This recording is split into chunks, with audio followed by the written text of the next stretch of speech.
Hi guys! Atin na pong tikman ang ating cream bars. Ang mixed flavors po yung pula and matcha po yung, wait lang anak, yung kulay blue. Ayan po, 1 kilo po ang laman yan. 87 pieces po lahat yan. Ayan po. And yung ating matcha wrap. Ayan, request ng mga kids yung matcha wrap. Ayan po, napakadami po niya. Ayan, 1 kilo po yan guys. So atin na pong tikman ang ating matcha flavor.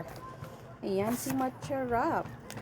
Ay, wait lang. May request po pala ang aking anak. Yung binuksan po nila na binigay po kasama nitong si ating cream bar.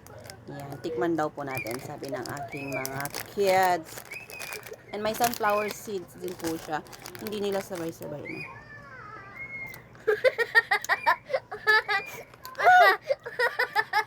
Tinatawa ako guys. Ano po ba to? Sour egg.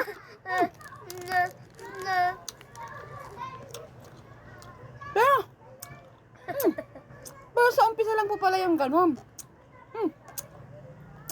Taste goods po siya, pero sa umpisa lang talaga sour siya. Pero ang sarap niya guys. Pwede doon sa mga mahiluin tulad ko. So thank you so much po, Kuko Food, sa pagbigay nyo nito. Pero tinatawanan niya ako, tinawanan ako ng bunso ko guys dahil sa itsura ko pagkain nito. Pero masarap, the best siya. At saka na lang po namin buksan yung sesame seeds na binigay ninyo. So, ayan po, tikman na po natin ang ating cream bar. Ayan po si matcha. Ayan, tikman natin guys, si matcha wrap.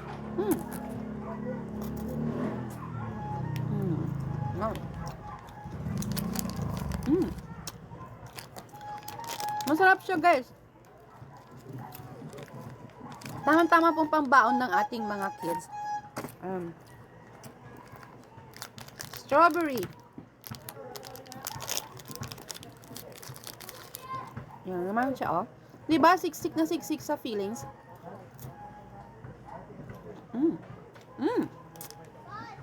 Ha?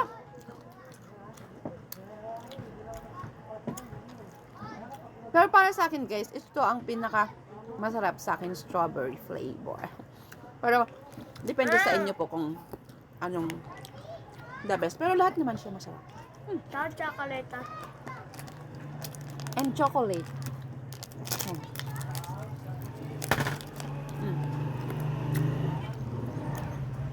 Sulit na sulit po ang pag-check out nyo ng cream bar na ito kasi siksik na siksik po ang feelings niya. Teka na, tingnan natin.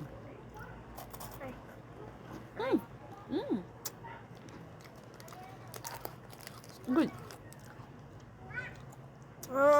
Ayan, check the yellow basket na lang po. Ayan. Para check nyo muna, tignan nyo po muna yung price kasi minsan nag-iiba. Price decrease, price increase po bago nyo po i-place order. Thank you po and God bless always sa aking seller. Thank you so much po.